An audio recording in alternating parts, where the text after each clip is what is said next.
Speaker, the President's Cabinet.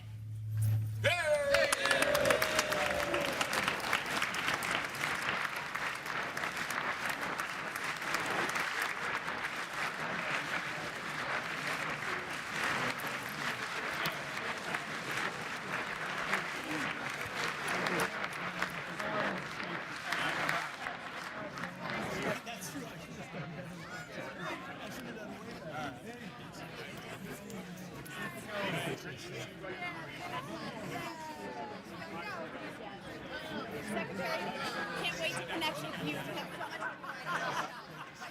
Yes.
Mr. Speaker, the President of the United States.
Thank you.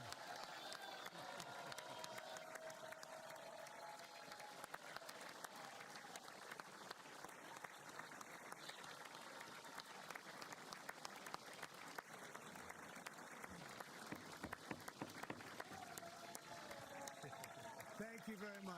Thank you very much. It's a great honor. Thank you very much. Speaker Johnson, Vice President Vance, the First Lady of the United States,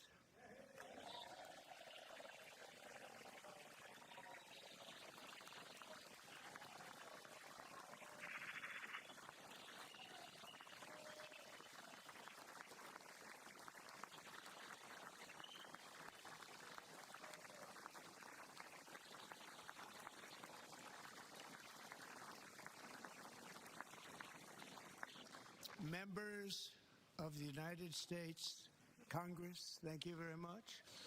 And to my fellow citizens, America is back.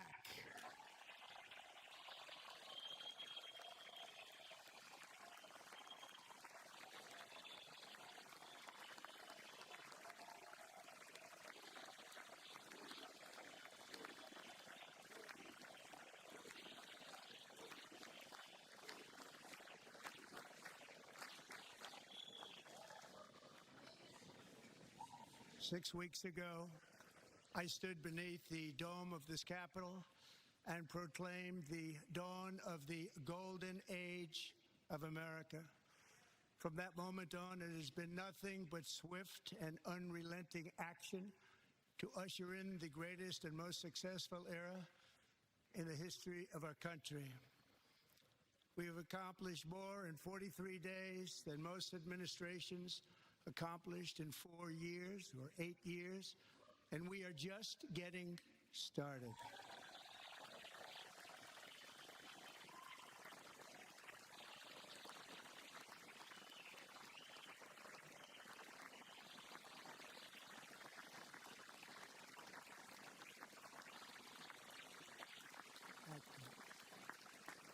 I return to this chamber tonight to report that America's momentum is back, our spirit is back, our pride is back, our confidence is back, and the American dream is surging bigger and better than ever before.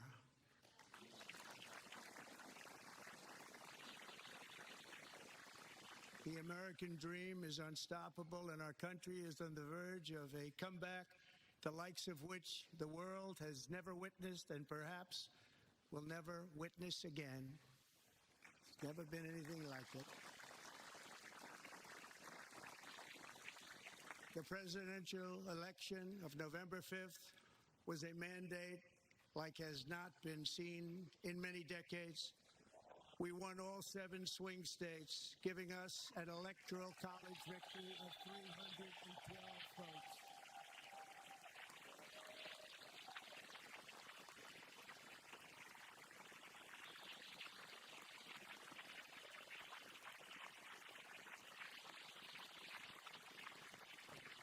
We won the popular vote by big numbers and won counties in our country.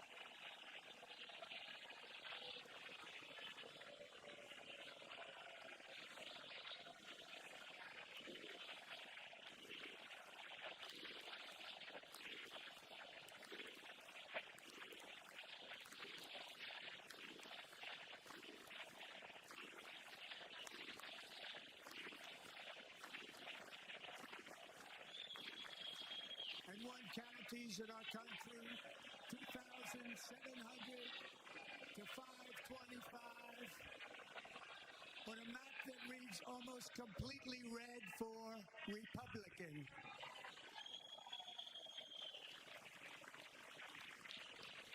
Now, for the first time in modern history, more Americans believe that our country is headed in the right direction than the wrong direction. In fact, it's an astonishing record, 27-point swing, the most ever.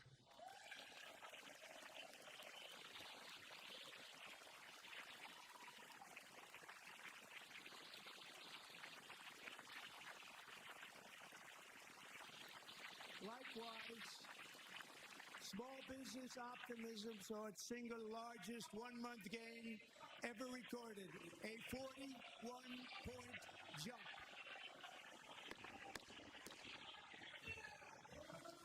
Members are directed to uphold and maintain decorum in the House and to cease any further disruptions.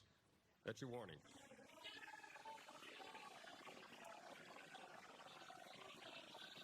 Members are engaging in willful and continuing breach of decorum, and the chair is prepared to direct the Sergeant-at-Arms to restore order to the joint session.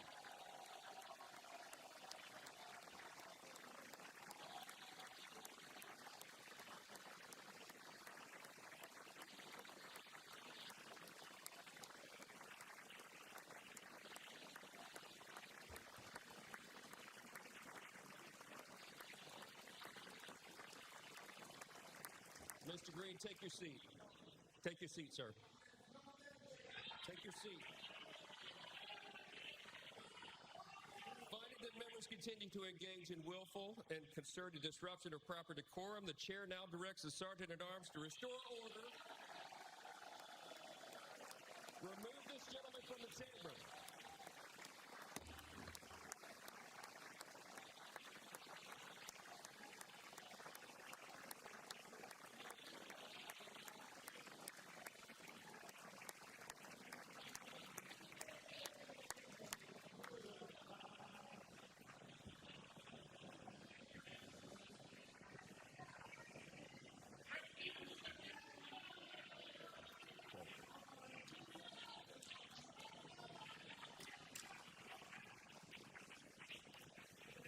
Members are directed to uphold and maintain decorum in the House. Mr. President, you continue. Thank you. Over the past 6 weeks, I have signed nearly 100 executive orders and taken more than 400 executive actions, a record to restore common sense, safety, optimism, and wealth all across our wonderful land. The people elected me to do the job, and I'm doing it.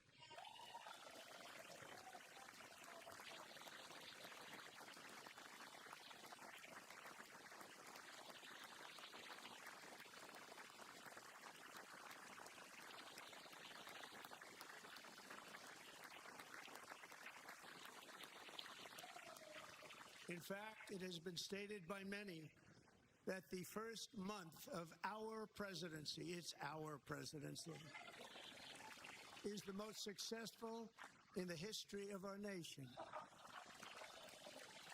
By many.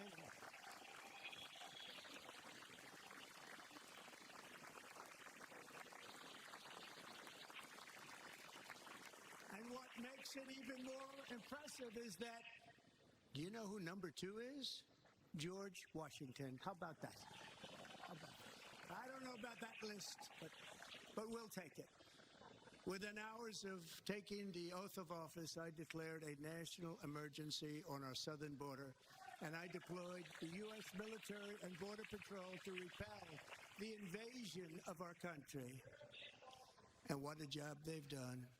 As a result, illegal border crossings last month were by far the lowest ever recorded, ever.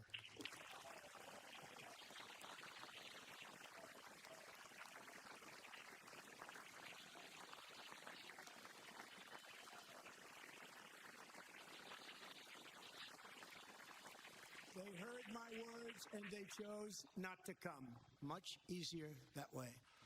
In comparison, under Joe Biden, the worst president in American history, there were hundreds of thousands of illegal crossings a month, and virtually all of them, including murderers, drug dealers, gang members, and people from mental institutions and insane asylums, were released into our country. Who would want to do that?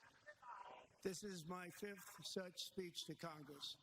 And once again, I look at the Democrats in front of me, and I realize there is absolutely nothing I can say to make them happy or to make them stand or smile or applaud. Nothing I can do. I could find a cure to the most devastating disease, a disease that would wipe out entire nations, or announce the answers to the greatest economy in history or the stoppage of crime to the lowest levels ever recorded.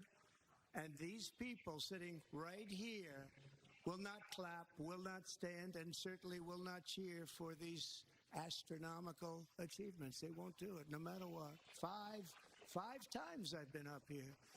It's very sad, and it just shouldn't be this way.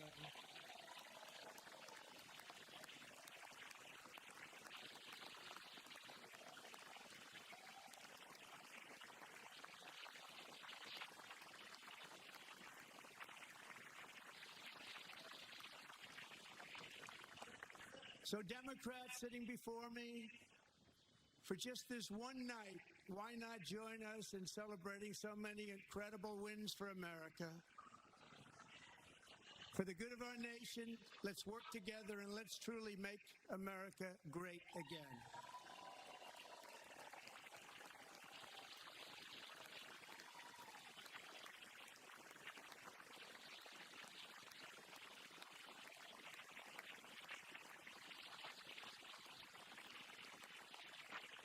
Every day my administration is fighting to deliver the change America needs to bring a future that America deserves, and we're doing it. This is a time for big dreams and bold action. Upon taking office, I imposed an immediate freeze on all federal hiring, a freeze on all new federal regulations, and a freeze on all foreign aid.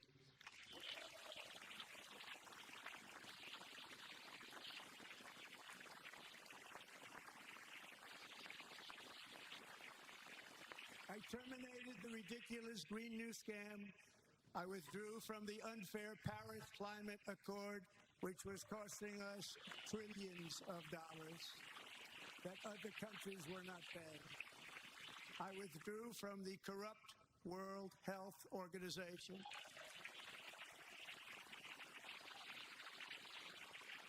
And I also withdrew from the anti-American UN Human Rights Council.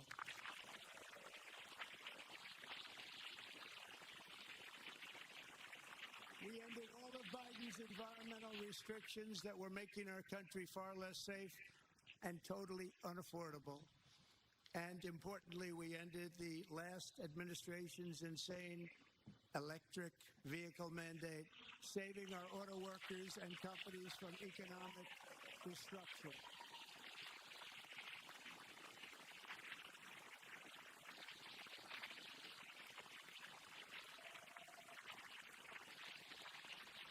To unshackle our economy, I have directed that for every one new regulation, 10 old regulations must be eliminated, just like I did in my very successful first day.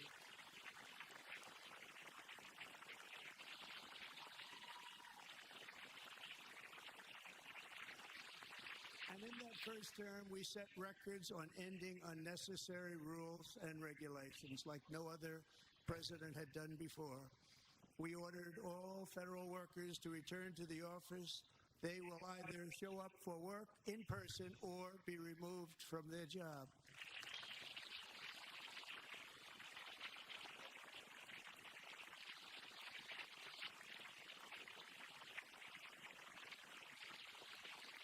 We've ended weaponized government where, as an example, a sitting president is allowed to viciously prosecute his political opponent, like me. How did that work out? Not too good. Not too good.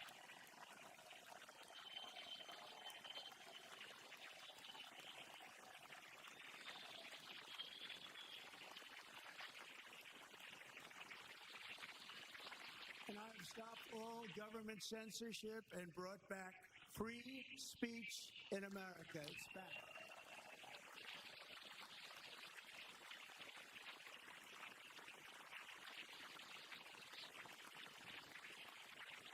And 2 days ago, I signed an order making English the official language of the United States of America.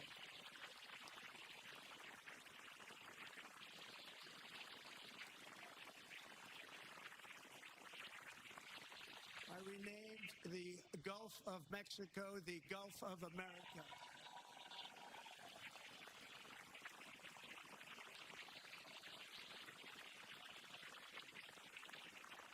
And likewise, I renamed for a great president, William McKinley, Mount McKinley again. Beautiful Alaska. Love Alaska. We've ended the tyranny of so-called diversity, equity, and inclusion policies all across the entire federal government and indeed the private sector and our military. And our country will be woke no longer.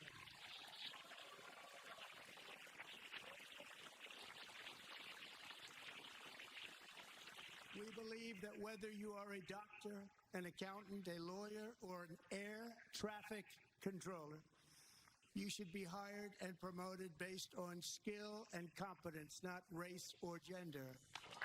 Very important.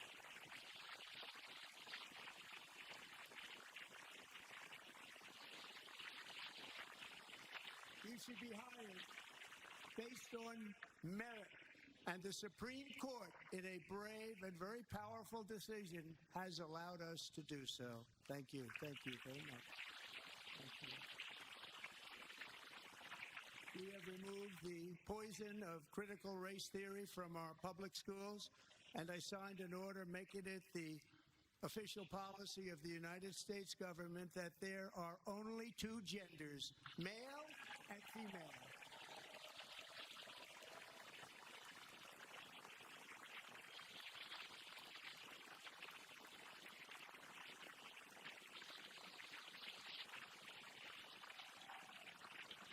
I also signed an executive order to ban men from playing in women's sports.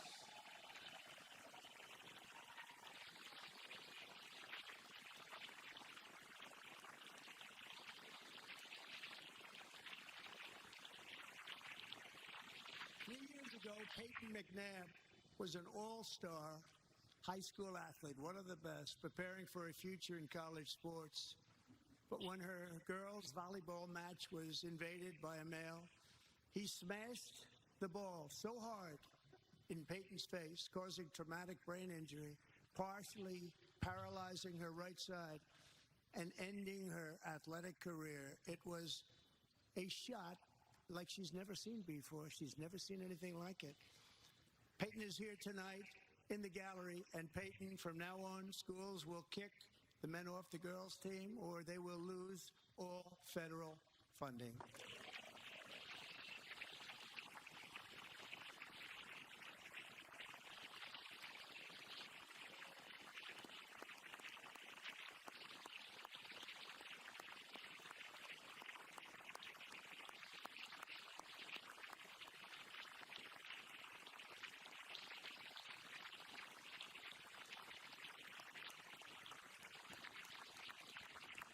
And if you really want to see numbers, just take a look at what happened in the women's boxing, weightlifting, track and field, swimming, or cycling, where a male recently finished a long-distance race 5 hours and 14 minutes ahead of a woman for a new record by 5 hours. Broke the record by 5 hours. It's demeaning for women, and it's very bad for our country. We're not going to put up with it any longer.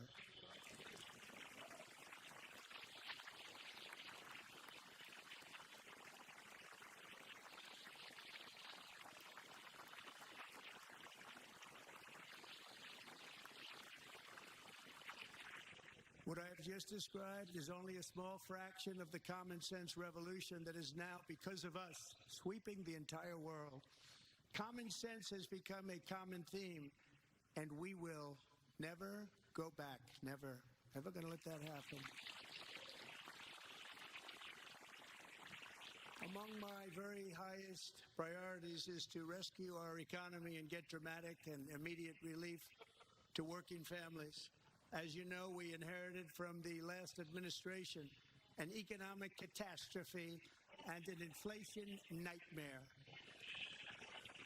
Their policies drove up energy prices, pushed up grocery costs, and drove the necessities of life out of reach for millions and millions of Americans. They've never had anything like it. We suffered the worst inflation in 48 years, but perhaps even in the history of our country. They're not sure. As president, I'm fighting every day to reverse this damage and make America affordable again.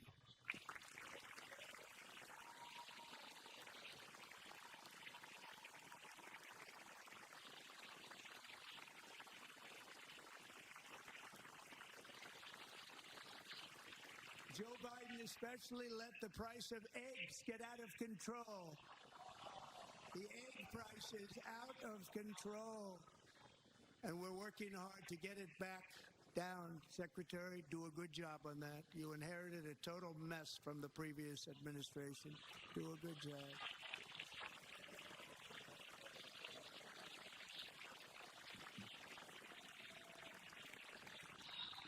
A major focus of our fight to defeat inflation is rapidly reducing the cost of energy. The previous administration cut the number of new oil and gas leases by 95%, slowed pipeline construction to a halt, and closed more than 100 power plants. We are opening up many of those power plants right now.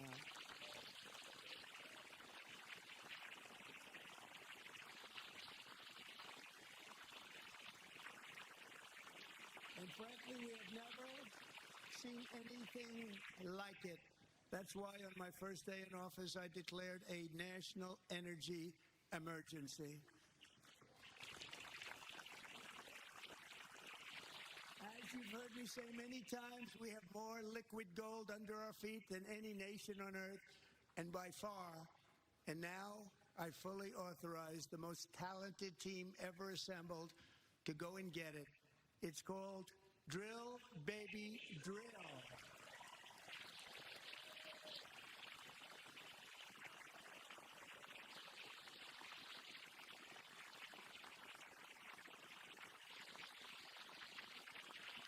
My administration is also working on a gigantic natural gas pipeline in Alaska, among the largest in the world, where Japan, South Korea, and other nations want to be our partner with investments of trillions of dollars each. There's never been anything like that one. It will be truly spectacular. It's all set to go. The permitting is gotten. And later this week, I will also take historic action to dramatically expand production of critical minerals and rare earths here in the USA.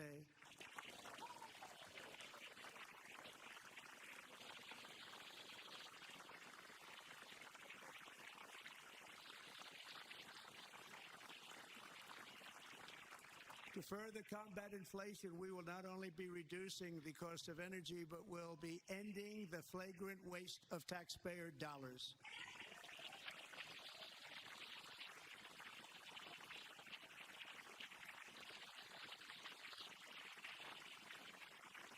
And to that end, I have created the brand new Department of Government Efficiency. GOES. Perhaps you've heard of it. Perhaps.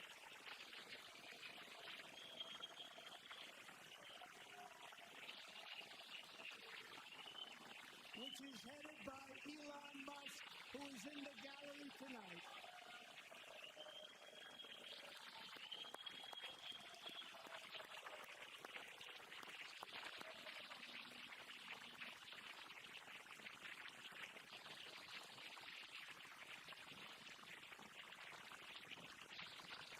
Thank you, Elon. He's working very hard. He didn't need this. He didn't need this. Thank you very much. We appreciate it. Everybody here, even this side, appreciates it, I believe. They just don't want to admit that. Just listen to some of the appalling waste we have already identified. $22 billion from HHS to provide free housing and cars for illegal aliens. $45 million for diversity, equity, and inclusion scholarships in Burma.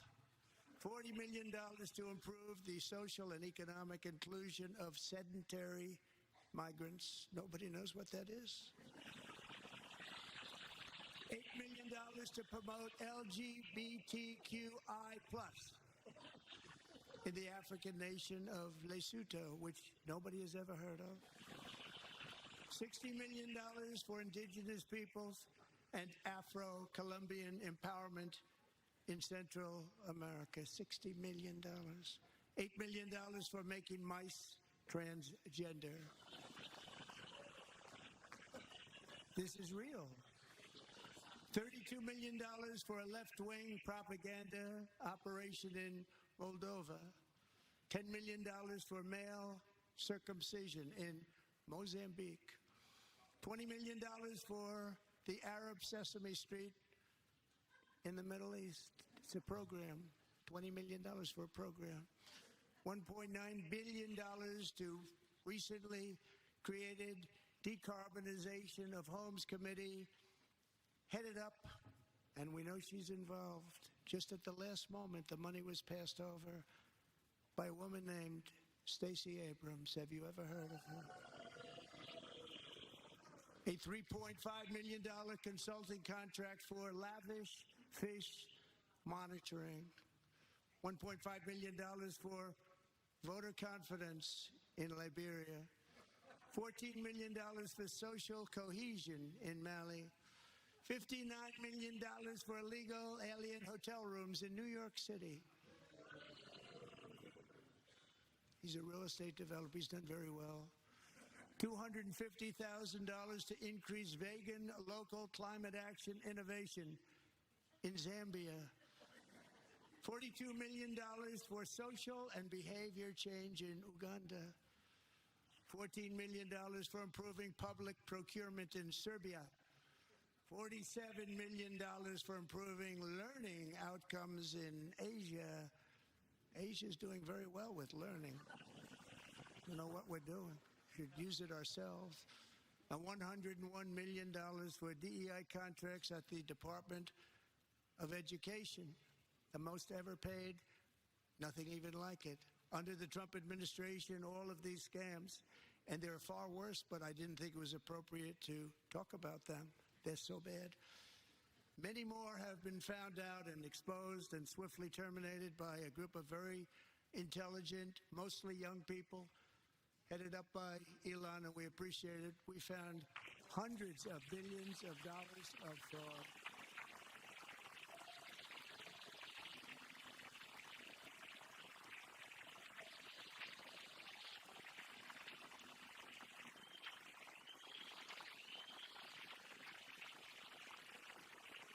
And we've taken back the money and reduced our debt to fight inflation and other things. Taking back a lot of that money. We got it just in time. This is just the beginning. The Government Accountability Office, a federal government office, has estimated annual fraud of over $500 billion in our nation, and we are working very hard to stop it. We're going to. We're also identifying shocking levels of incompetence and probable fraud in the Social Security program for our seniors and that our seniors and people that we love rely on. Believe it or not, government databases list 4.7 million Social Security members from people aged 100 to 109 years old. It lists 3.6 million people from ages 110 to 119. I don't know any of them. I know some people that are rather elderly, but not quite that elderly. 3.47 million people from ages 120 to 129. 3.9 million people from ages 130 to 139. 3.5 million people from ages 140 to 149. And money is being paid to many of them, and we're searching right now. In fact, Pam, good luck. Good luck. You're going to find it. But a lot of money is paid out to people because it just keeps getting paid, and nobody does, and it really hurts Social Security and hurts our country. 1.3 million people from ages 150 to 159, and over 130,000 people, according to the Social Security databases, are age over 160 years old. We have a healthier country than I thought, Bobby.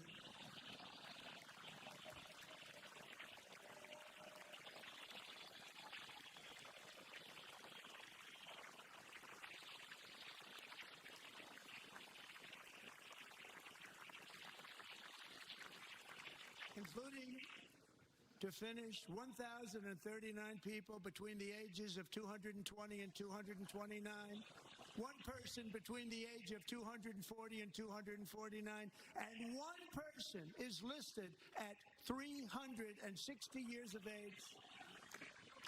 More than 100 years older than our country. But we're going to find out where that money's going, and it's not going to be pretty. By slashing all of the fraud, waste, and theft we can find, we will defeat inflation, bring down mortgage rates, lower car payments and grocery prices, protect our seniors, and put more money in the pockets of American families.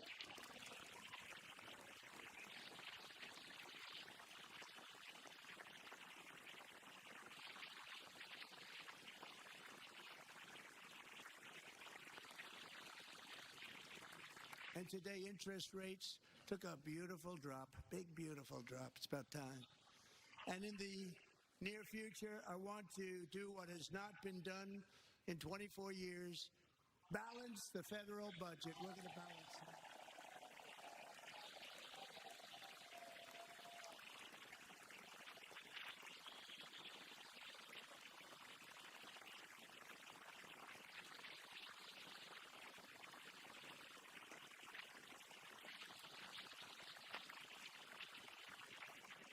With that goal in mind, we have developed in great detail what we are calling the Gold Card, which goes on sale very, very soon. For $5 million, we will allow the most successful job-creating people from all over the world to buy a path to U.S. citizenship. It's like the green card, but better and more sophisticated. And these people will have to pay tax in our country. They won't have to pay tax from where they came. The money that they've made, you wouldn't want to do that, but they have to pay tax, create jobs. They'll also be taking people out of colleges and paying for them so that we can keep them in our country instead of having them being forced out. Number one, at the top school, as an example, being forced out and not being allowed to stay and create tremendous numbers of jobs and great success for a company out there. So while we take out the criminals, killers, traffickers, and child predators who are allowed to enter our country under the open border policy of these people, the Democrats, the Biden administration, the open border insane policies that you've allowed to destroy our country. We will now bring in brilliant, hardworking, job-creating people. They're going to pay a lot of money, and we're going to reduce our debt with that money.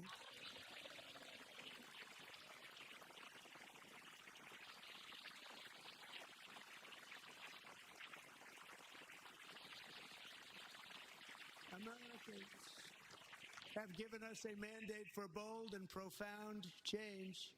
For nearly 100 years, the federal bureaucracy has grown until it has crushed our freedoms, ballooned our deficits, and held back America's potential in every possible way. The nation founded by pioneers and risk takers now drowns under millions and millions of pages of regulations and debt. Approvals that should take 10 days to get instead take 10 years, 15 years, and even 20 years before you're rejected. Meanwhile, we have hundreds of thousands of federal workers who have not been showing up to work. My administration will reclaim power from this unaccountable bureaucracy, and we will restore true democracy to America again.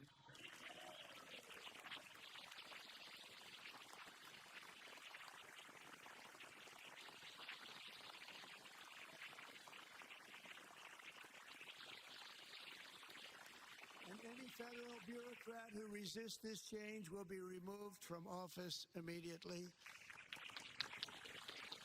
Because we are draining the swamp. It's very simple. And the days of rule by unelected bureaucrats are over.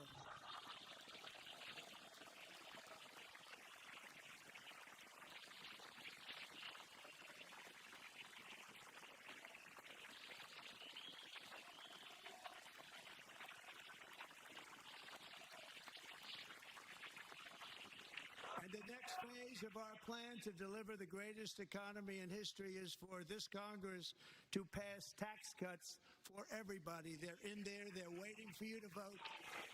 And I'm sure that the people on my right, I don't mean the Republican right, but my right here, I'm sure you're going to vote for those tax cuts because otherwise I don't believe the people will ever vote you into office. So I'm doing you a big favor by telling you that.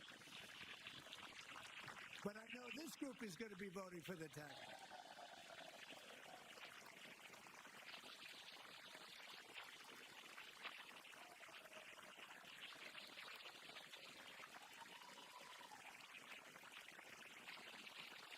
Thank you. It's a very, very big part of our plan. We had tremendous success in our first term with it. A very big part of our plan. We're seeking permanent income tax cuts all across the board. And to get urgently needed relief to Americans hit especially hard by inflation, I'm calling for no tax on tips, no tax on overtime, and no tax on Social Security benefits for our great seniors.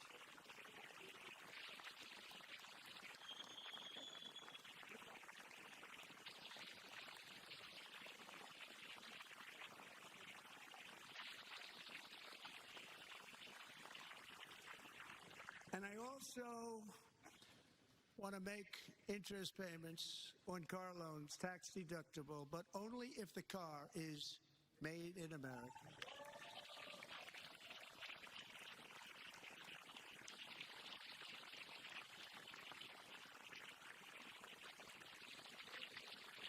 And by the way, we're going to have growth in the auto industry like nobody's ever seen. Plants are opening up all over the place. Deals are being made. Never seen. That's a combination of the election win and tariffs. It's a beautiful word, isn't it? That, along with our other policies, will allow our auto industry to absolutely boom. It's going to boom.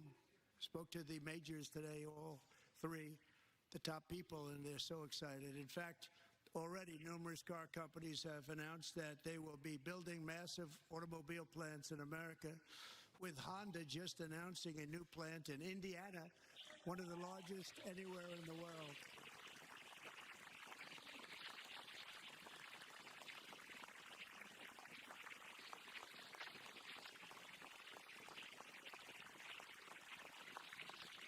And this has taken place since our great victory on November 5th, a date which will hopefully go down as one of the most important in the history of our country.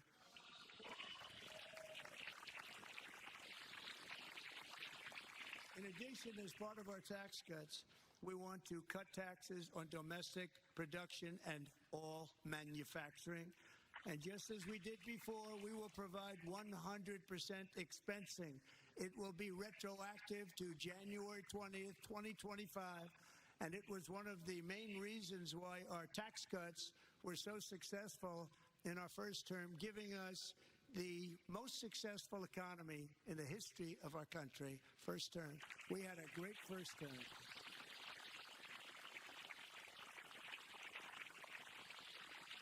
If you don't make your product in America, however, under the Trump administration, you will pay a tariff, and in some cases, a rather large one. Other countries have used tariffs against us for decades, and now it's our turn to start using them against those other countries. On average, the European Union, China, Brazil, India, Mexico, and Canada, have you heard of them? And countless other nations charge us tremendously higher tariffs than we charge them. It's very unfair. India charges us auto tariffs higher than 100%. China's average tariff on our products is twice what we charge them. And South Korea's average tariff is 4 times higher. Think of that, 4 times higher. And we give so much help militarily and in so many other ways to South Korea, but that's what happens. This is happening by friend and foe. This system is not fair to the United States and never was, and so on April 2nd, I wanted to make it April 1st, but I didn't want to be accused of April Fool's Day. That's not, just one day was cost us a lot of money. But we're going to do it in April. I'm a very superstitious person. April 2nd, reciprocal tariffs kick in. And whatever they tariff us, other countries, we will tariff them. That's reciprocal, back and forth. Whatever they tax us, we will tax them. If they do non-monetary tariffs to keep us out of their market, then we will do non-monetary barriers to keep them out of our market. There's a lot of that, too. They don't even allow us in their market. We will take in trillions and trillions of dollars and create jobs like we have never seen before. I did it with China and I did it with others, and the Biden administration couldn't do anything about it because there was so much money they couldn't do anything about it. We have been ripped off for decades by nearly every country on earth, and we will not let that happen any longer.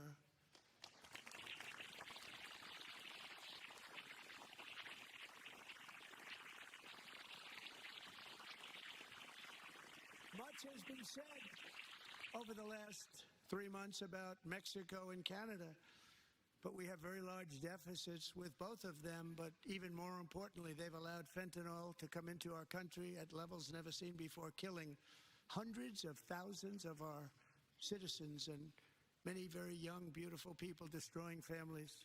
Nobody's ever seen anything like it. They are, in effect, receiving subsidies of hundreds of billions of dollars. We pay subsidies to Canada and to Mexico of hundreds of billions of dollars, and the United States will not be doing that any longer. We're not going to do it any longer.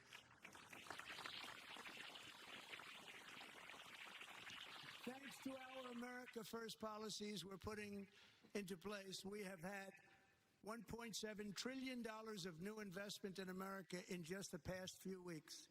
The combination of the election and our economic policies that people of SoftBank, one of the most brilliant anywhere in the world, announced a $200 billion investment. OpenAI and Oracle, Larry Ellison, announced $500 billion investment, which they wouldn't have done if Kamala had won.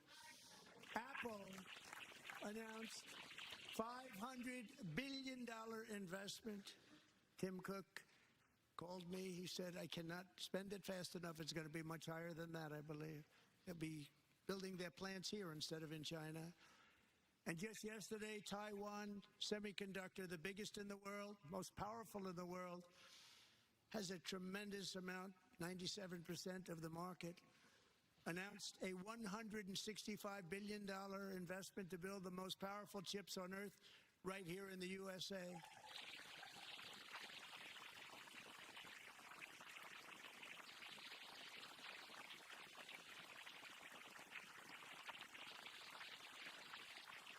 And we're not giving them any money. Your CHIPS Act is a horrible, horrible thing. We give hundreds of billions of dollars, and it doesn't mean a thing. They take our money and they don't spend it.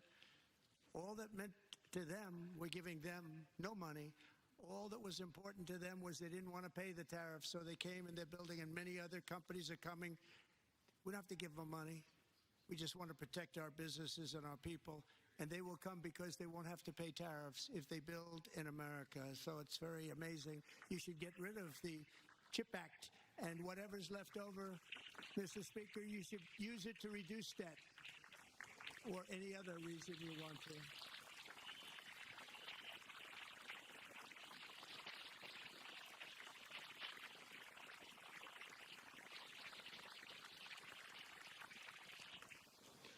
Our new trade policy will also be great for the American farmer. I love the farmer, who will now be selling into our home market, the USA, because nobody is going to be able to compete with you. because those goods that come in from other countries and companies, they're really, really in a bad position in so many different ways. They're uninspected. They may be very dirty and disgusting, and they come in and they pour in, and they hurt our American farmers. The tariffs will go on agricultural product coming into America, and our farmers, starting on April 2nd, it may be a little bit of an adjustment period. We had that before when I made the deal with China, $50 billion of purchases, and I said, just bear with me, and they did. They did. Probably have to bear with me again, and this will be even better. That was great. The problem with it was that Biden didn't enforce it. He didn't enforce it. $50 billion of purchases, and we were doing great, but Biden did not enforce it, and it hurt our farmers. But our farmers are going to have a field day right now. So to our farmers, have a lot of fun. I love you too. I love you too. We're all gonna have fun.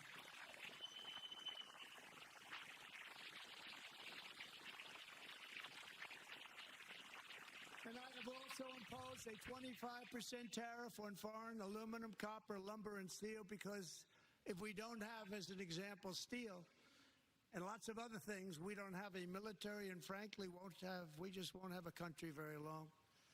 Here today is a proud American steelworker, fantastic person from Decatur, Alabama. Jeff Denard has been working at the same steel plant for 27 years in a job that has allowed him to serve as the captain of his local volunteer fire department, raise 7 children with his beautiful wife, Nicole, and over the years provide a loving home for more than 40 foster children. So great, Jeff.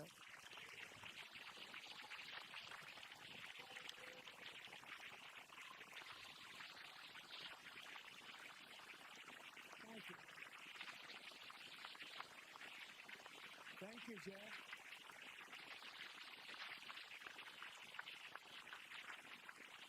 Stories like Jeff's remind us that tariffs are not just about protecting American jobs. They're about protecting the soul of our country. Tariffs are about making America rich again and making America great again, and it's happening, and it will happen rather quickly. There'll be a little disturbance, but we're okay with that. It won't be much. No, you're not. Oh. And look where Biden took us, very low, the lowest we've ever been. Jeff, I want to thank you very much. And I also want to recognize another person who has devoted herself to foster care community. She works so hard on it. A very loving person, our magnificent First Lady of the United States.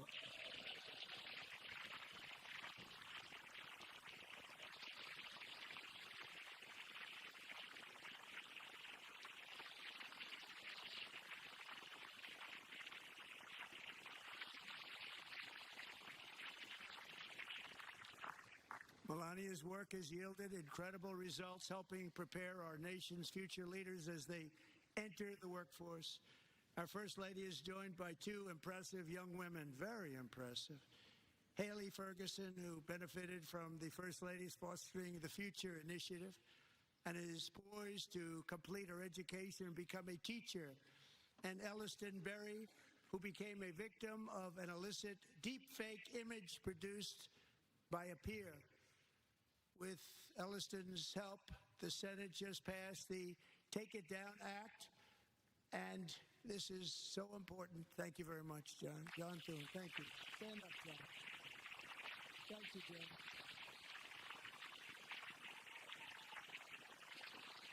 Thank you all very much.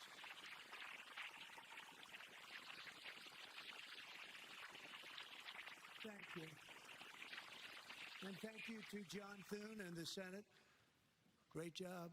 To criminalize the publication of such images online is a terrible, terrible thing. And once it passes the House, I look forward to signing that bill into law. Thank you. And I'm going to use that bill for myself, too, if you don't mind. Because nobody gets treated worse than I do online. Nobody. That's great. Thank you very much to the Senate. Thank you. But if we truly care about protecting Americans' children, no step is more crucial than securing America's borders. Over the past 4 years, 21 million people poured into the United States. Many of them were murderers, human traffickers, gang members, and other criminals from the streets of dangerous cities all throughout the world. Because of Joe Biden's insane and very dangerous open border policies, they are now strongly embedded in our country, but we are getting them out and getting them out fast.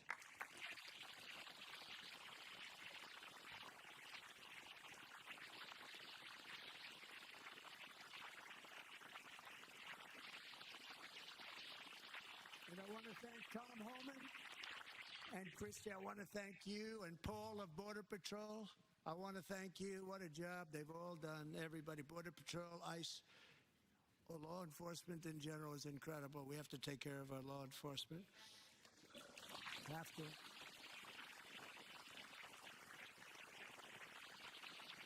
Last year,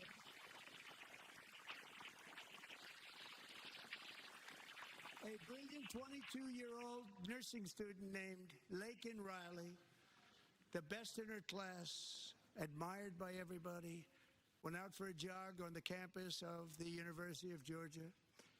That morning, Laken was viciously attacked, assaulted, beaten, brutalized, and horrifically murdered.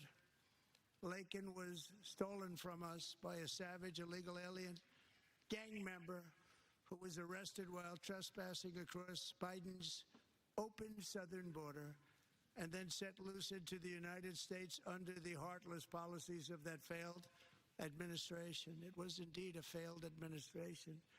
He had then been arrested and released in a Democrat-run sanctuary city, a disaster, before ending the life of this beautiful young angel. With us this evening are Laken's beloved mother, Allison, and her sister, Lauren.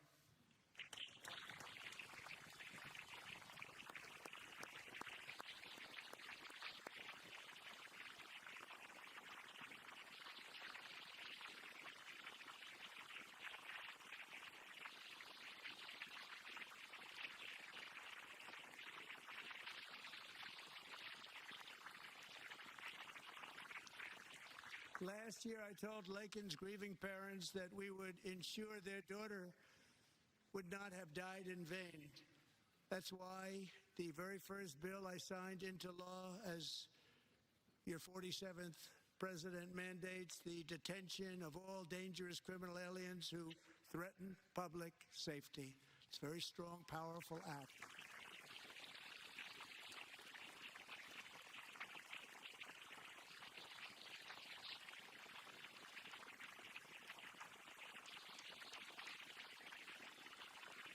It's called the Laken-Riley Act. So Allison and Lauren, America will never, ever forget our beautiful Laken Hope Riley.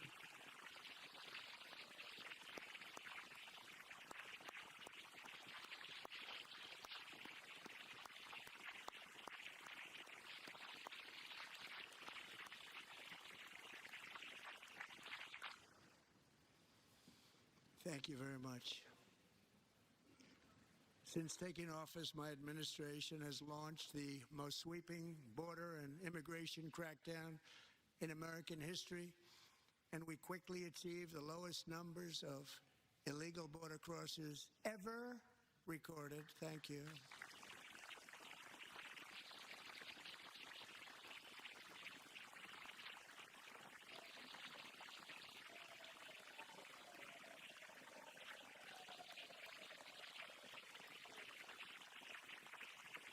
The media and our friends in the Democrat Party kept saying we needed new legislation. We must have legislation to secure the border. But it turned out that all we really needed was a new president.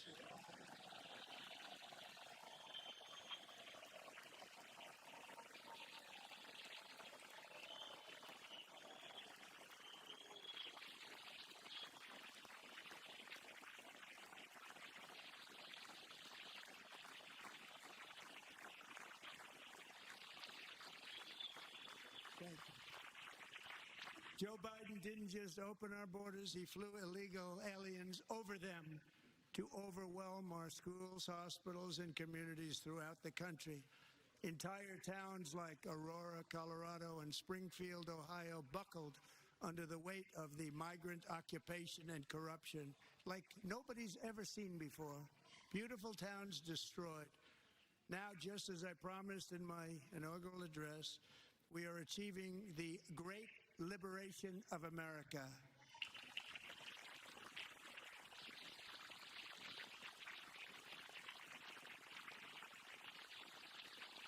But there still is much work to be done. Here tonight is a woman I have gotten to know, Alexis Nungary from Houston. Wonderful woman. Last June, Alexis's 12-year-old daughter, her precious Jocelyn, walked to a nearby convenience store.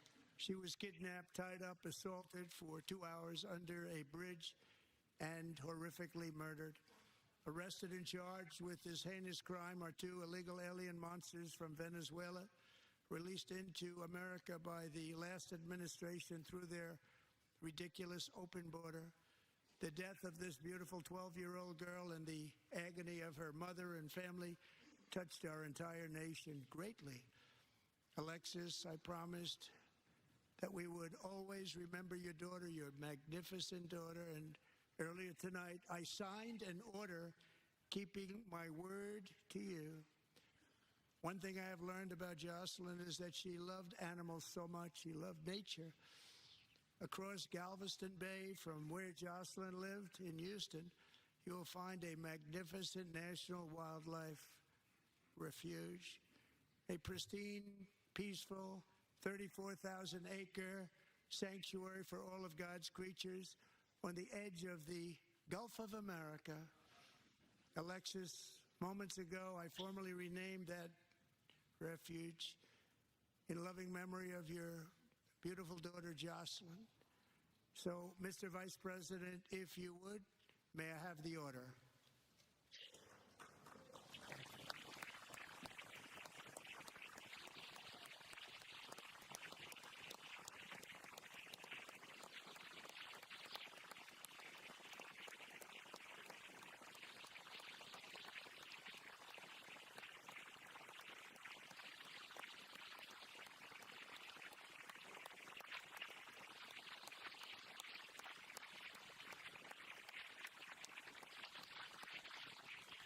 Thank you very much. All 3 savages charged with Jocelyn and Lakin's murders were members of the Venezuelan prison gang, the toughest gang, they say, in the world, known as Tren de Aragua. 2 weeks ago, I officially designated this gang, along with MS-13 and the bloodthirsty Mexican drug cartels, as foreign terrorist organizations.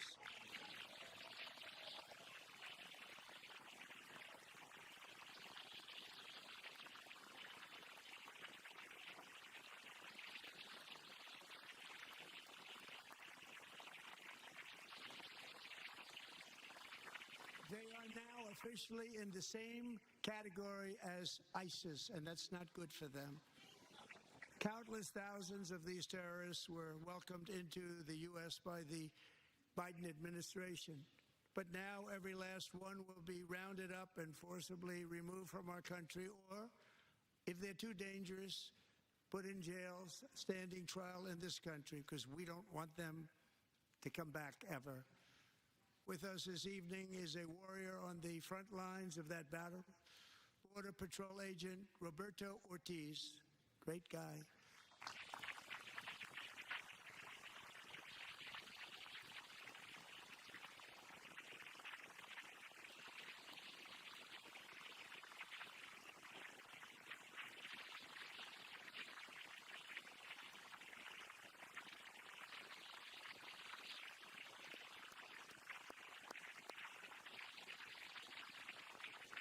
In January, Roberto and another agent were patrolling by the Rio Grande, near an area known as Cartel Island. Doesn't sound too nice to me. When heavily armed gunmen started shooting at them. Roberto saw that his partner was totally exposed, at great danger, and he leapt into action, returning fire and providing crucial seconds for his fellow agent to seek safety, just barely. I have some of the prints of that event, and it was not good. Agent Ortiz, we salute you for your great courage and for your line of fire that you took and for the bravery that you showed. We honor you, and we will always honor you. Thank you, Roberto, very much.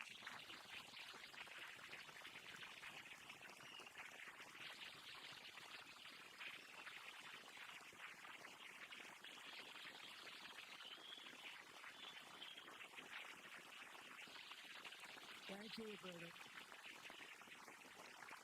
And I actually got to know him on my many calls to the border. He's a great gentleman.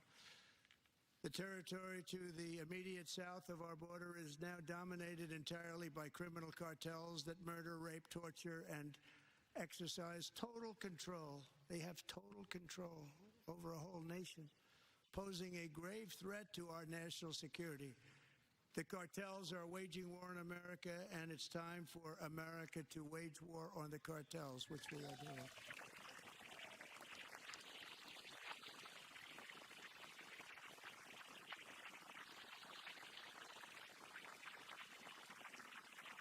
Five nights ago, Mexican authorities, because of our tariff policies being imposed on them, think of this, handed over to us 29 of the biggest cartel leaders in their country. That has never happened before. They want to make us happy. First time ever.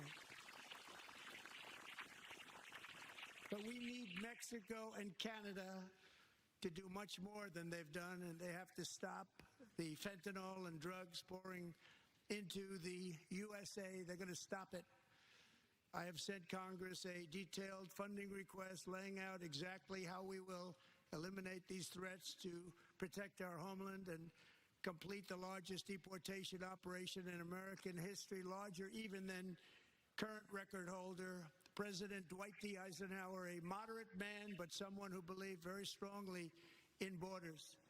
Americans expect Congress to send me this funding without delay so I can sign it into law. So, Mr. Speaker, John Thune, both of you, I hope you're going to be able to do that, Mr. Speaker. Thank you. Mr. Leader, thank you. Thank you very much. And let's get it to me. I'll sign it so fast, you won't even believe it.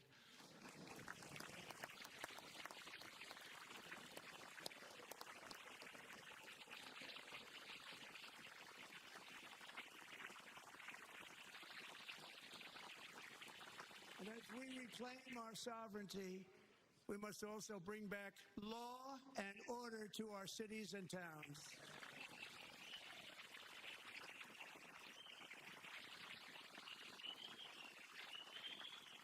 In recent years, our justice system has been turned upside down by radical left lunatics.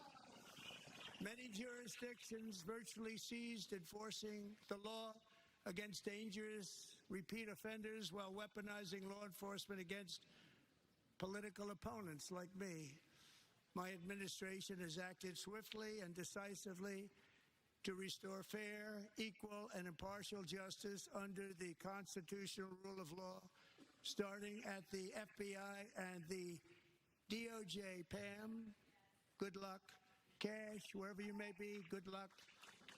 Good luck. Pam Biden. Good luck.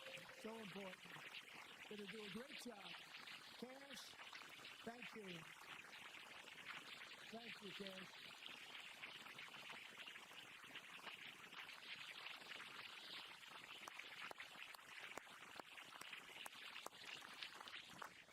They've already started very strong. They're going to do a fantastic job. You're going to be very proud of them. We're also once again giving our police officers the support, protection, and respect they so dearly deserve. They have to get it. They have such a hard, dangerous job, but we're going to make it less dangerous.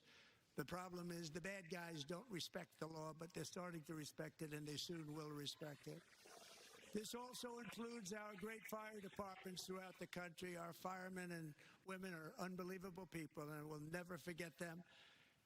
And besides that, they voted for me in record numbers, so I have no choice.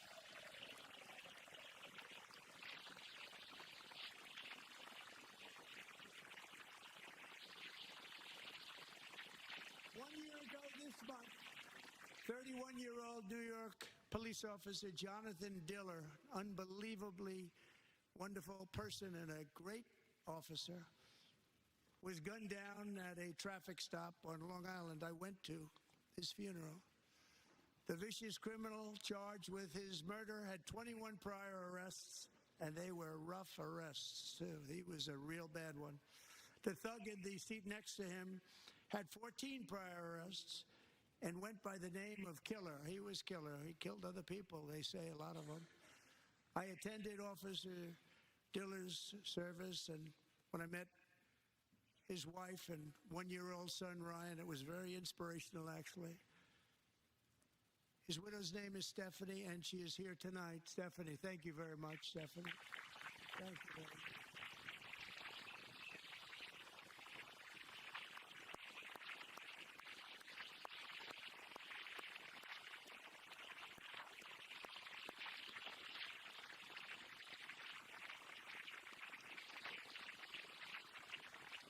Stephanie, we're going to make sure that Ryan knows his dad was a true hero, New York's finest, and we're going to get these cold-blooded killers and repeat offenders off our streets, and we're going to do it fast.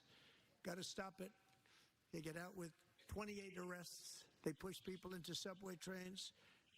They hit people over the head, back of the head with baseball bats. We got to get them out of here. I've already signed an executive order requiring a mandatory death penalty for anyone who murders a police officer. And tonight I'm asking Congress to pass that policy into permanent law.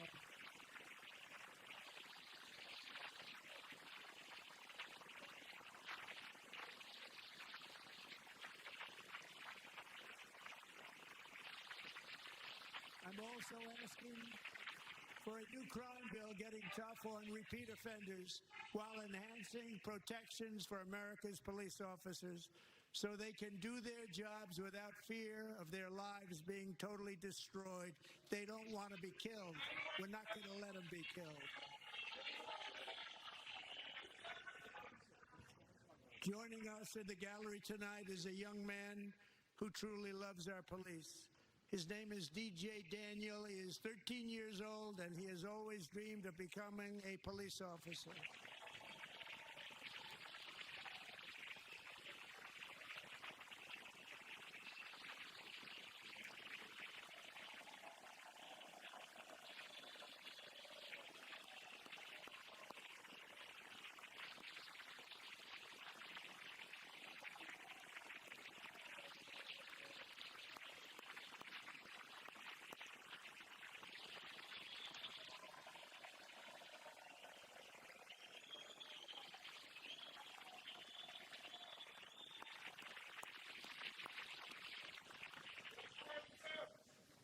But in 2018, DJ was diagnosed with brain cancer.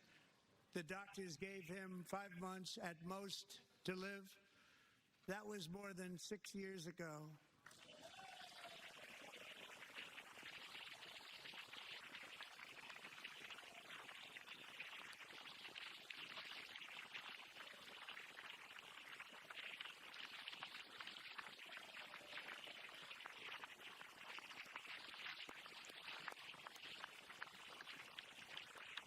Since that time, DJ and his dad have been on a quest to make his dream come true, and DJ has been sworn in as an honorary law enforcement officer, actually a number of times. The police love him, the police departments love him. And tonight, DJ, we're going to do you the biggest honor of them all. I am asking our new Secret Service Director, Sean Curran, to officially make you an agent of the United States Secret Service.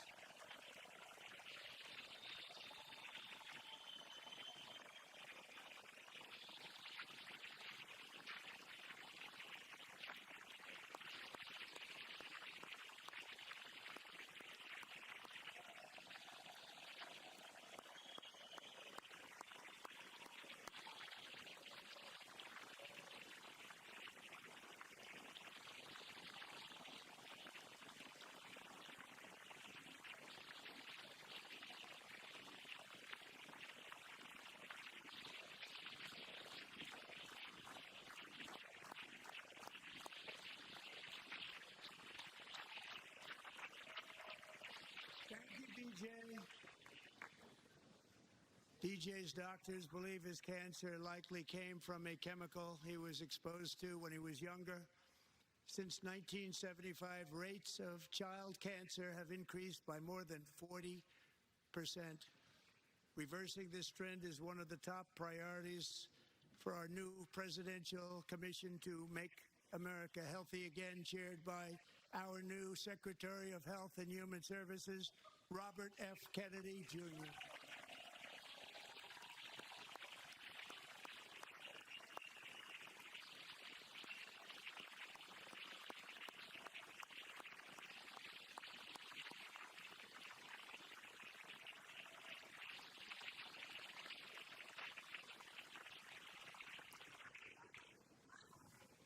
With the name Kennedy, you would have thought everybody over here would have been sharing. How quickly they forget. Our goal is to get toxins out of our environment, poisons out of our food supply, and keep our children healthy and strong.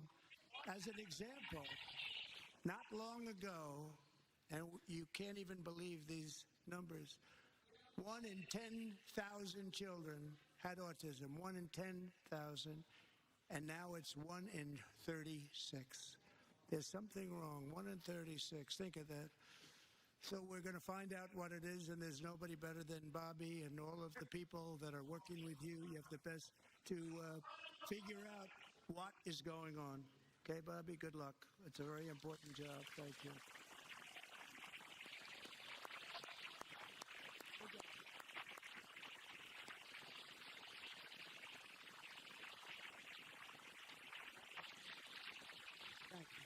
My administration is also working to protect our children from toxic ideologies in our schools.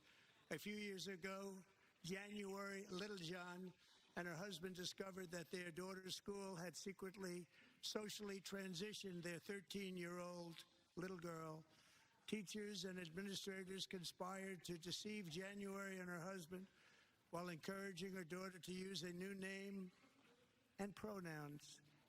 They, them pronoun, actually, all without telling January, who is here tonight and is now a courageous advocate against this form of child abuse. January, thank you. Thank you.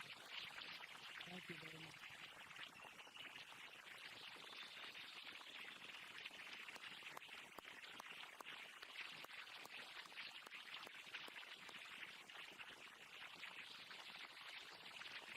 Thank you. Stories like this are why, shortly after taking office, I signed an executive order banning public schools from indoctrinating our children with transgender ideology.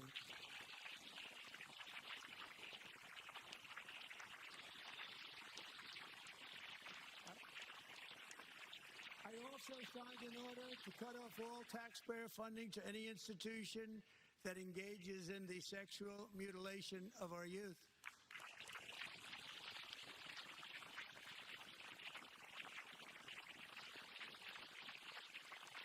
And now I want Congress to pass a bill permanently banning and criminalizing sex changes on children and forever ending the lie that any child is trapped in the wrong body.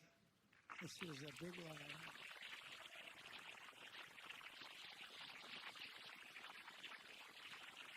And our message to every child in America is that you are perfect exactly the way God made you.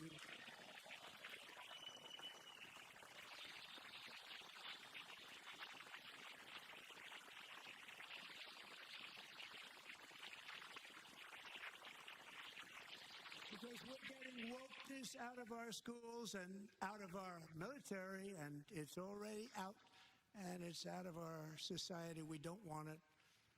Wokeness is trouble. Wokeness is bad. It's gone. It's gone.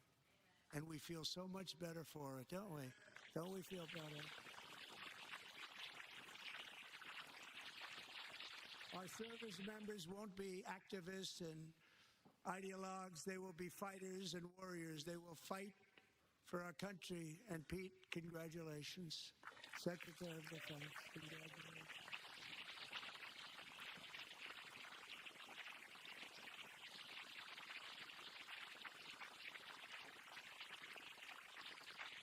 And he's not big into the woke movement, I can tell you.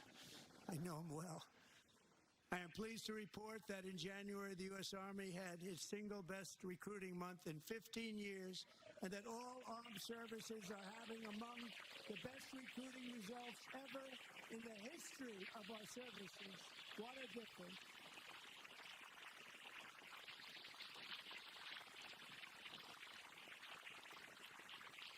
And you know, it was just a few months ago where the results were exactly the opposite. We couldn't recruit anywhere. We couldn't recruit. Now we're having the best results just about that we've ever had. What a tremendous turnaround.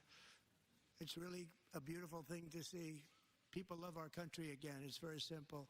They love our country, and they love being in our military again. So it's a great thing, and thank you very much. Great job. Thank you.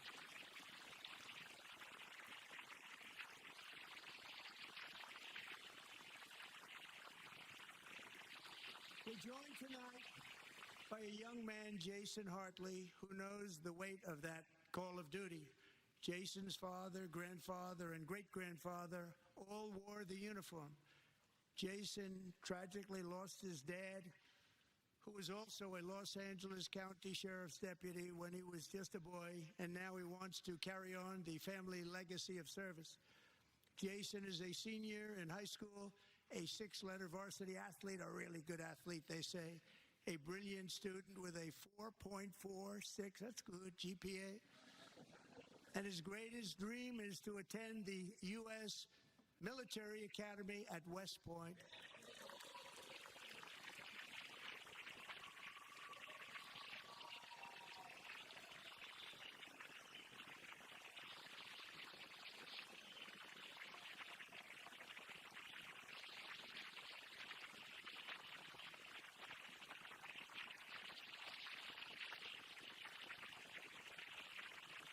And Jason, that's a very big deal getting in. That's a hard one to get into. But I'm pleased to inform you that your application has been accepted. You will soon be joining the Corps of Cadets.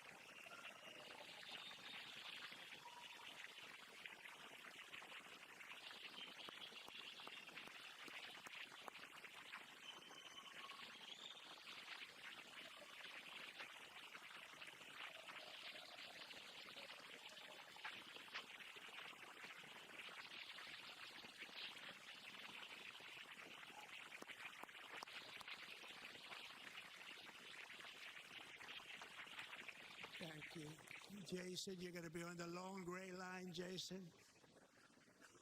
As Commander-in-Chief, my focus is on building the most powerful military of the future. As a first step, I'm asking Congress to fund a state-of-the-art Golden Dome missile defense shield to protect our homeland, all made in the USA.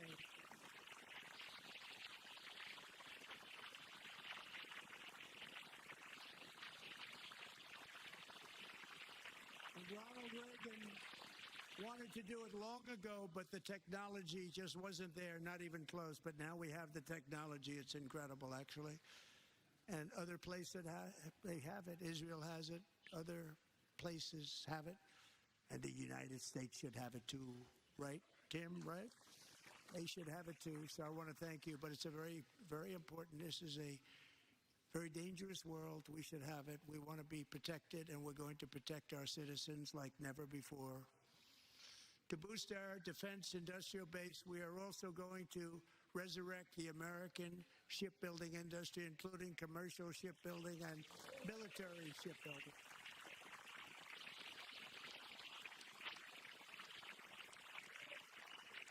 And for that purpose, I am announcing tonight that we will create a new Office of Shipbuilding in the White House and offer special tax incentives to bring this industry home to America where it belongs. We used to make so many ships. We don't make them anymore very much, but we're going to make them very fast, very soon. It will have a huge impact. To further enhance our national security, my administration will be reclaiming the Panama Canal, and we've already started doing it.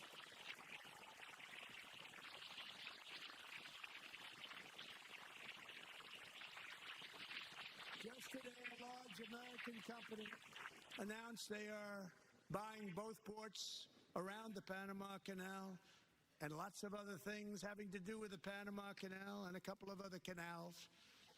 The Panama Canal was built by Americans for Americans, not for others, but others could use it. But it was built at tremendous cost of American blood and treasure. 38,000 workers died building the Panama Canal. They died of malaria. They died of snake bites and mosquitoes. Not a nice place to work. They paid them very highly to go there, knowing there was a 25% chance that they would die. The most expensive project also that was ever built in our country's history, if you bring it up to modern day costs. It was given away by the Carter administration for $1, but that agreement has been violated very severely. We didn't give it to China. We gave it to Panama, and we're taking it back.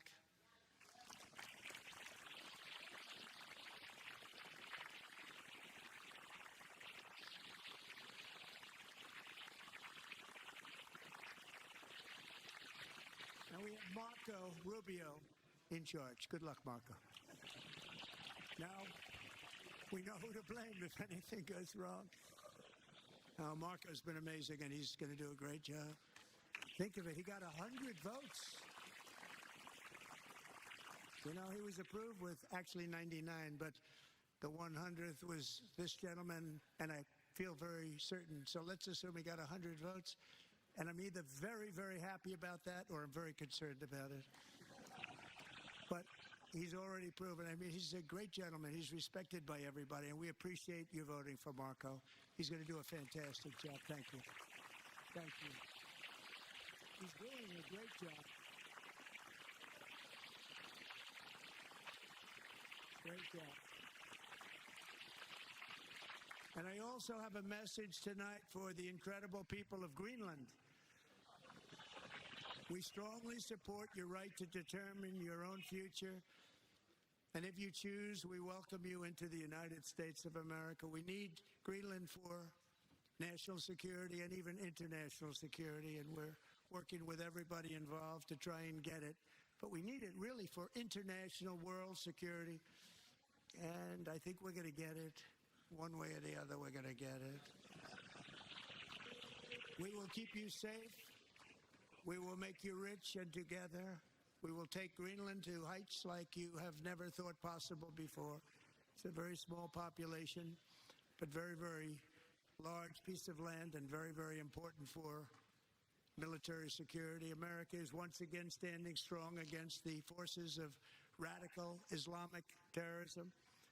3.5 years ago, ISIS terrorists killed 13 American service members and countless others in the Abbey Gate bombing during the disastrous and incompetent withdrawal from Afghanistan.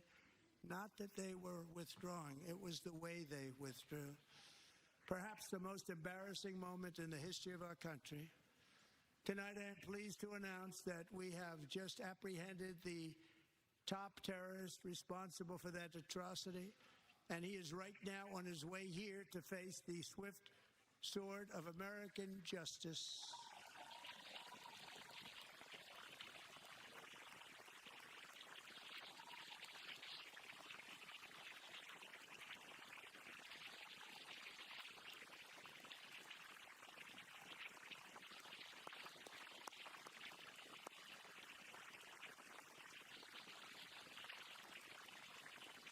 And I want to thank especially the government of Pakistan for helping arrest this monster. This was a very momentous day for those 13 families who I actually got to know very well, most of them, whose children were murdered, and the many people that were so badly, over 42 people, so badly injured on that fateful day in Afghanistan. What a horrible day. Such incompetence was shown. That when Putin saw what happened, I guess he said, wow, maybe this is my chance. That's how bad it was. Should have never happened. Grossly incompetent people. I spoke to many of the parents and loved ones, and they're all in our hearts tonight. Just spoke to them on the phone. We had a big call. Every one of them called and Everybody was on the line, and they did nothing but cry with happiness. They were very happy, as happy as you can be under those circumstances. Their child, brother, sister, son, daughter was killed for no reason whatsoever. In the Middle East, we're bringing back our hostages from Gaza. In my first term, we achieved one of the most groundbreaking peace agreements in generations, the Abraham Accords.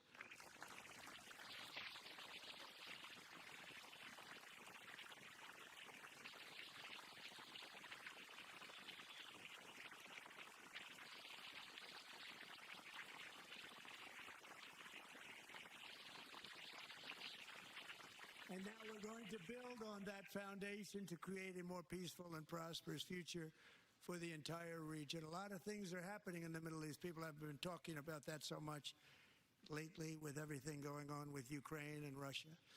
But a lot of things are happening in the Middle East. It's a rough neighborhood, actually. I'm also working tirelessly to end the savage conflict in Ukraine.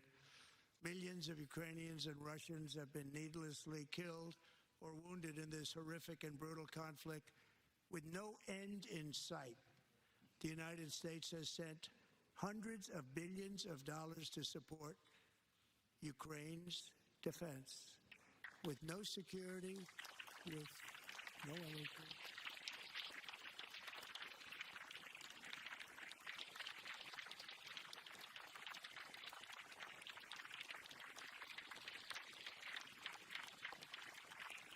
Do you want to keep it going for another 5 years? Yeah, you would say Pocahontas says yes.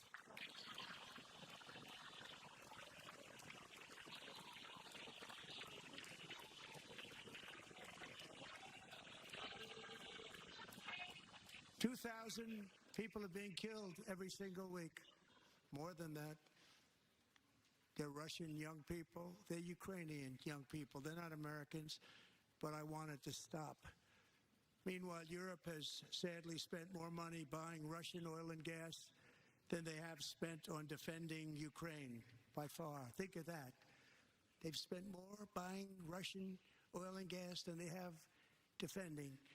And we've spent perhaps $350 billion, like taking candy from a baby. That's what happened. And they've spent $100 billion. What a difference that is. And we have an ocean separating us, and they don't. But we're getting along very well with them, and lots of good things are happening. Biden has authorized more money in this fight than Europe has spent by billions and billions of dollars. It's hard to believe that they wouldn't have stopped it and said at some point, come on, let's equalize. You got to be equal to us. But that didn't happen. Earlier today, I received an important letter from President Zelensky of Ukraine. The letter reads, Ukraine is ready to come to the negotiating table as soon as possible to bring lasting peace closer. Nobody wants peace more than the Ukrainians, he said. My team and I stand ready to work under President Trump's strong leadership to get a peace that lasts. We do really value how much America has done to help Ukraine maintain its sovereignty and independence. Regarding the agreement on minerals and security, Ukraine is ready to sign it at any time that is convenient for you. I appreciate that he sent this letter, just got it a little while ago. Simultaneously, we've had serious discussions with Russia and have received strong signals that they are ready for peace. Wouldn't that be beautiful? Wouldn't that be beautiful?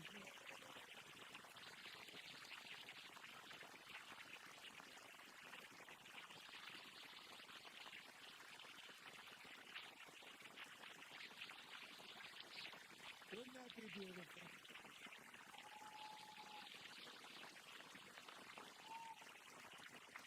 It's time to stop this madness. It's time to halt the killing. It's time to end this senseless war. If you want to end wars, you have to talk to both sides. Nearly 4 years ago, amid rising tensions, a history teacher named Mark Fogel was detained in Russia and sentenced to 14 years in a penal colony. Rough stuff.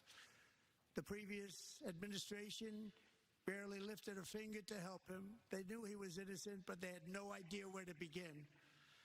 But last summer, I promised his 95-year-old mother, Malphine, that we would bring her boy safely back home. After 22 days in office, I did just that, and they are here tonight.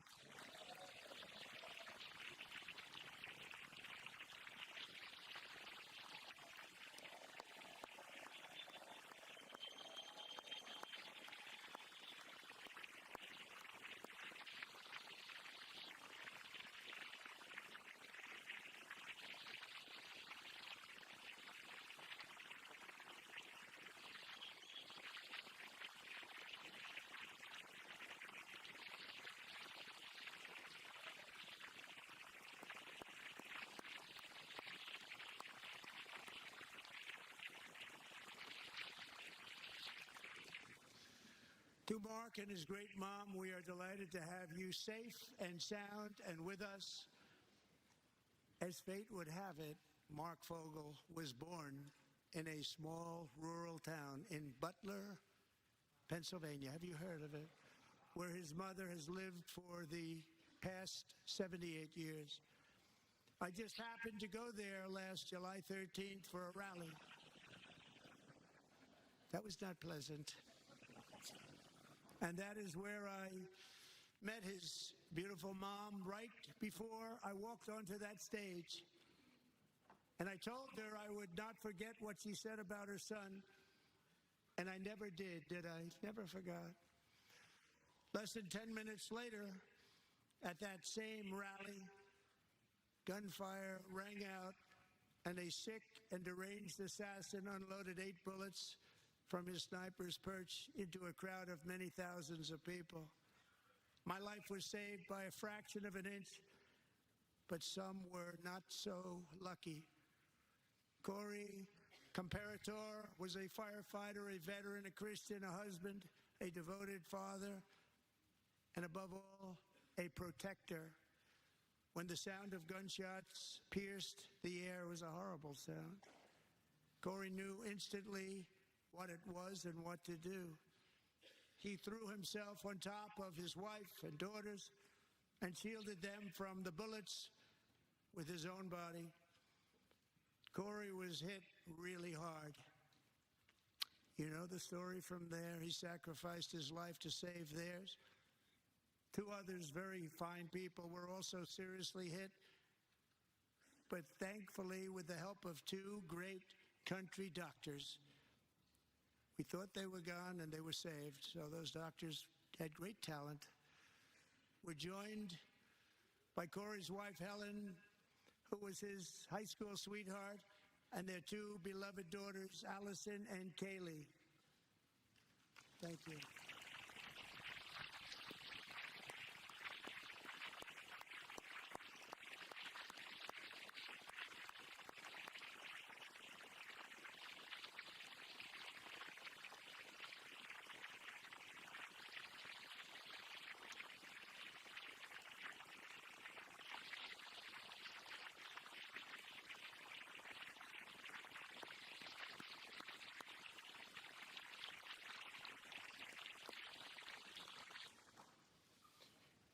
To Helen, Allison, and Kaylee, Corey is looking down on his 3 beautiful ladies right now, and he is cheering you on. He loves you.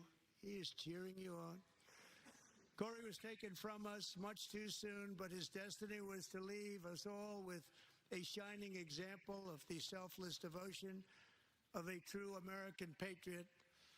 It was love like Corey's that built our country, and it's love like Corey's that is going to make our country more majestic than ever before.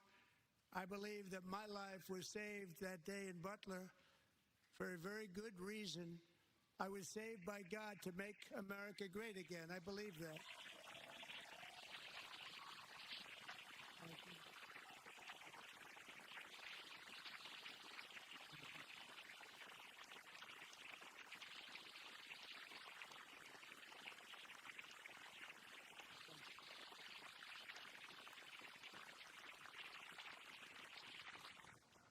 Thank you. Thank you very much. From the patriots of Lexington and Concord to the heroes of Gettysburg and Normandy, from the warriors who crossed the Delaware to the trailblazers who climbed the Rockies, and from the legends who soared at Kitty Hawk to the astronauts who touched the moon, Americans have always been the people who defied all odds, transcended all dangers, made the most extraordinary sacrifices, and did whatever it took to defend our children, our country, and our freedom.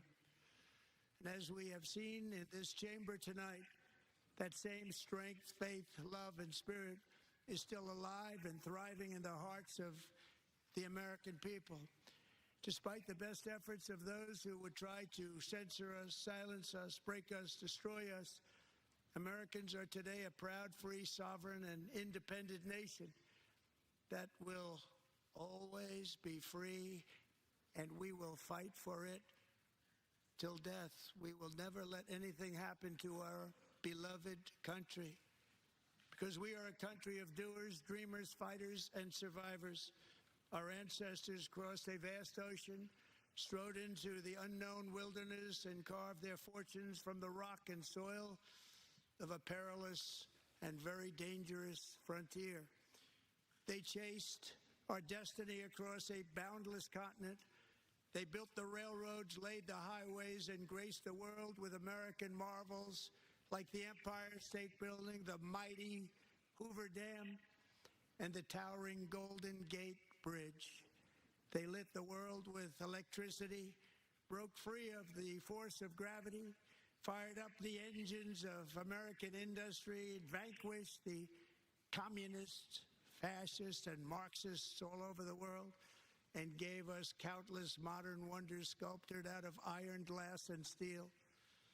We stand on the shoulders of these pioneers who won and built the modern age. These workers who poured their sweat into the skylines of our cities. These warriors who shed their blood on fields of battle and gave everything they had for our rights and for our freedom. Now it is our time to take up the righteous cause of American liberty. And it is our turn to take America's destiny into our own hands and begin the most thrilling days in the history of our country. This will be our greatest era. With God's help, over the next 4 years, we are going to lead this nation even higher, and we are going to forge the freest, most advanced, most dynamic, and most dominant civilization ever to exist on the face of this earth. We are going to create the highest quality of life, build the safest and wealthiest and healthiest and most vital communities anywhere in the world.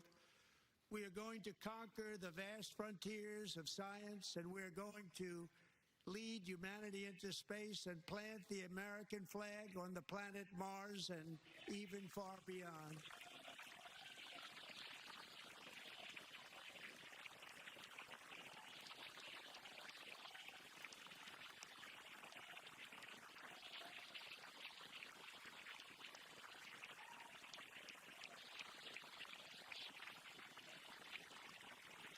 And through it all, we are going to rediscover the unstoppable power of the American spirit. And we are going to renew unlimited promise of the American dream. Every single day, we will stand up and we will fight, fight, fight for the country our citizens believe in and for the country our people deserve.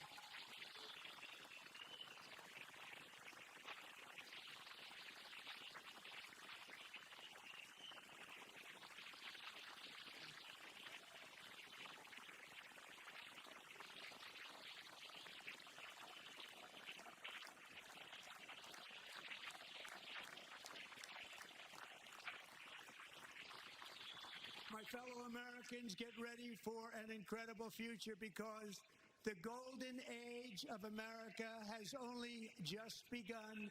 It will be like nothing that has ever been seen before. Thank you, God bless you, and God bless America.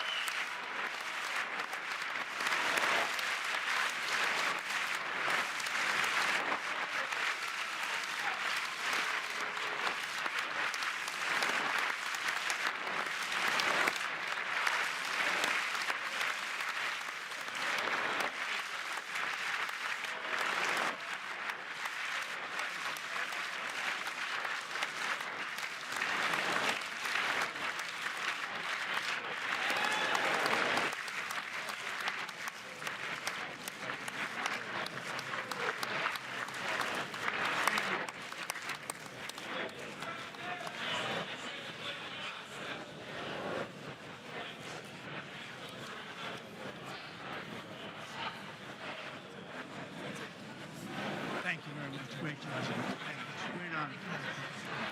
Thank you. Thank you. Get this place going. Thank you. Straight on. Thank you. Thank you, Mr. President. Thank you very much.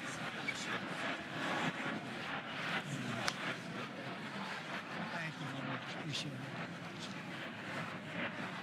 Thank you. See you soon. Young people to I'm trying to. Great guy. Thank you. That's your favorite. Thank you.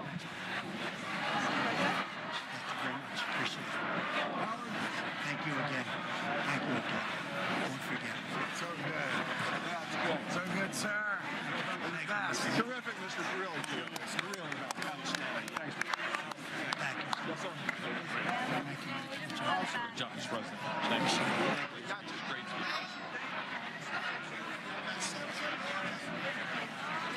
One of your best speeches. Thanks again, Mr. President. Thank you, Mr. President. Thanks for the phone call last night. Thank you. I'll do it. Just give me the information. I'm not going to get it. Sorry. Thank you, everybody. Great speech. Great speech. Thank you. Best speech ever. Yes.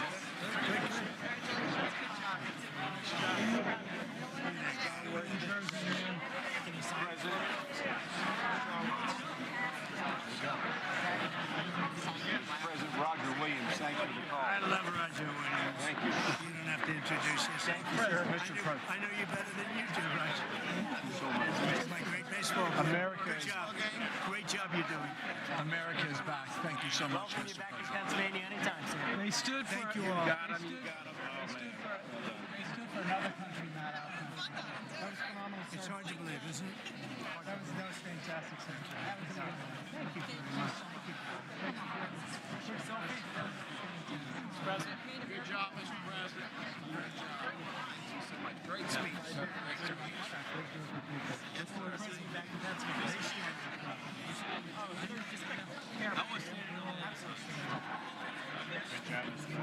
Oh, good, good. How you doing? All right? Did you get a chance to shake his hand earlier? Do you want me to get a picture of you shaking his hand or anything? You're good. Thank you very much.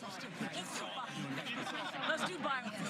Thank you, darling. Great, sir. Thank you. I love you. Best speech on the board ever. It was so good. Thank you So very good. much. You rocked it, Mr. President. We're with you, 100%. Crushed. Really good. Congratulations. Best speech ever. Thank you, sir. Fantastic. Mr. President, that was great. That was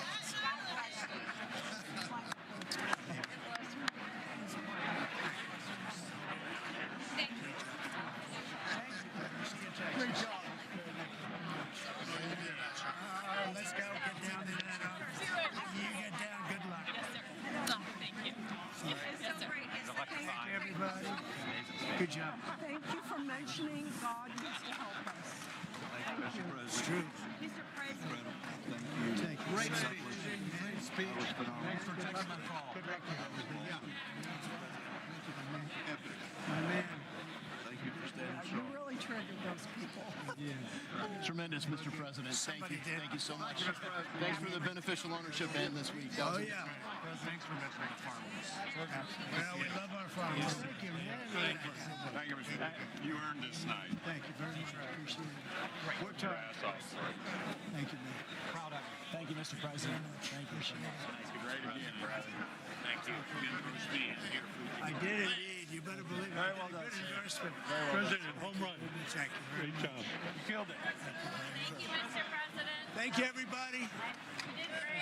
Thank you. Good job. Thank you. Great to see you. Slam dunk. You're doing good. Thank you, sir. You did amazing, per usual. Thank you. I'll see you. Thank you. Yes, sir. Thank you. Say cheese. Thank you. Love you, Mr. President. Yes. Thank you, everybody. Look at this beautiful. New congressman from Eastern Washington. We've never met. Oh, Michael that's Baumgartner. good. I was one of Mike Leach's best friends. Oh, He that's thinks good. very highly of Mike you. was, he was Yeah, tremendous. tremendous. He was a great guy. Great What a speech. Great. Thank you. Thank you very much. Just what did you do? You did a great job. Thank you very much. Home run, Mr. President. Home run. Home run. always a good President, good to see you, sir. Good job. Good job. Thank you very much. Looking good. Look at them. I need to talk to you about buildings, some public buildings. You let me know. I will. Thank you, sir. Mr. President.